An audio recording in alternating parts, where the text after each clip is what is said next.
Welcome to Transforming the Toddler Years, a Core 4 parenting podcast blending soul and science-based strategies to empower pandemic moms like you, raising kindergarten-ready kids. I'm Cara Tyrrell, your host, a lifetime lover of littles, girl mom, early childhood educator, and conscious parenting coach who truly believes that how we connect and collaborate with our kids in the first 5 years is how we raise world-ready kids who will change this world. Hey, Mama, you know that it takes a village to raise a child, but did you know you can choose your village? That's why I've created a virtual village for you with all kinds of like-minded mamas. They're conscious, they're collaborative, they're intentional. Their goal is to raise really good human beings who will grow up to add value to this world. Join us today in our free private community on Facebook. Use the link in the show notes and let's transform the toddler years together. Today's episode is very summer. We're in it. And whatever that means for you, whether that means that you have kids home who are not usually home, or your life is still the same, but the weather has significantly changed, which means you're spending a lot more time outside when you have the kids. Everyone has a bunch more energy. Maybe naps and quiet times aren't exactly going the way they once were. Summer's a time of transition, not just in the calendar and not just in your weather patterns, wherever you happen to live, but also kids really absorb that transitional energy and it becomes something they bring into your daily existence. So I want to talk today about this idea of entertaining our kids versus engaging our kids, and pull it apart so that you can really choose every day. How am I going to choose to create my kids' reality? And this is something we wake up to every single day. So I'm going to share a story about my daughter's summer job.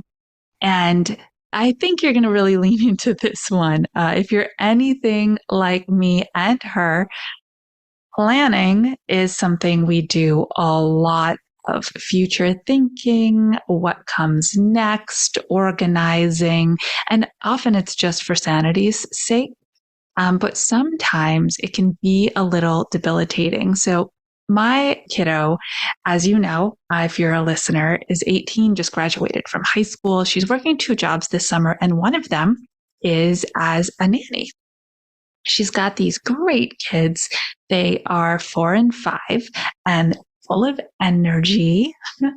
So Caroline went straight to, before she even started the job, what are we going to do every day? What are we going to do? How can I entertain them? How can I get them out of the house? Where are the events that are happening? Where are the play dates that we can put together? Are there play groups that we can go to? What are the library events? And I am not kidding you. And honestly, she's a bit of a carbon copy of me at that age, which is why it's so fascinating to watch her do this. She got out the massive paper tabletop calendar and she filled in every single day that she has these kids with a thing they're going to go do. And I said to her,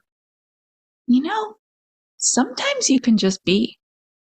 Sometimes you can just have some fun and be flexible and let it turn into whatever it turns into. But I got to keep them busy, Mom. We need to do things. Is this you? Is this how you feel? I remember like it was yesterday when my girls were really little, feeling that way.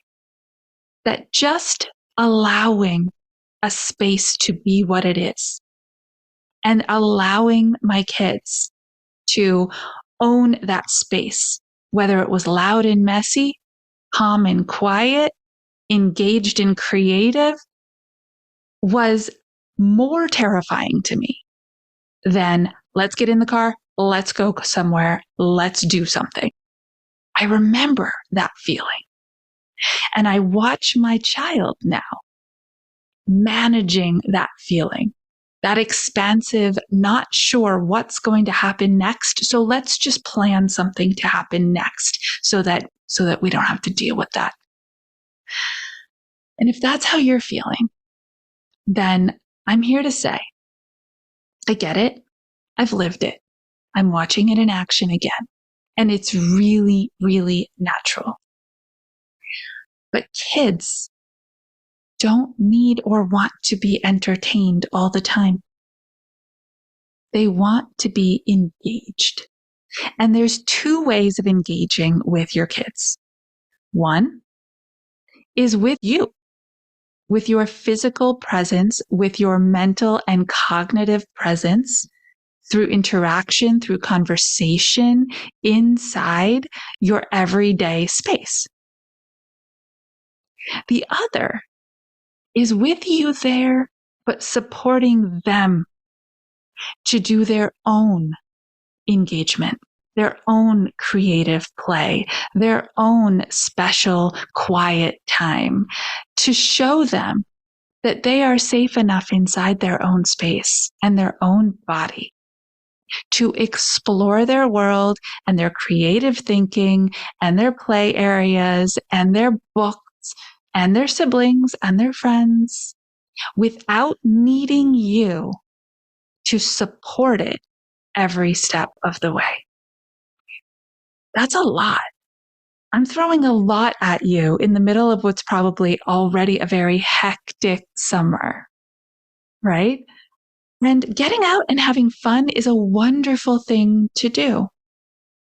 But if it's the only thing that allows you to feel in control of your day, then when it's not an option, or when you have transitioned back to a way of being in your home where that's not going to be consistent anymore, say when summer's over, your kids are going to struggle because their new sense of how this thing works is we get up, we go somewhere, we go to do something, I'm entertained.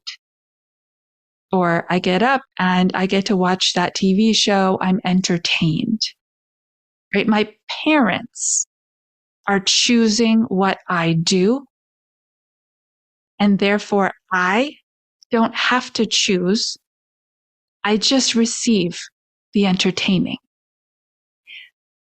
The other side of that is a child who can wake up in the morning with a mindset that you've created, that they have input into how they spend their time, what toys they play with, what creative spaces they happen to build or bring into their beautiful brains, that they are in charge of some of their day.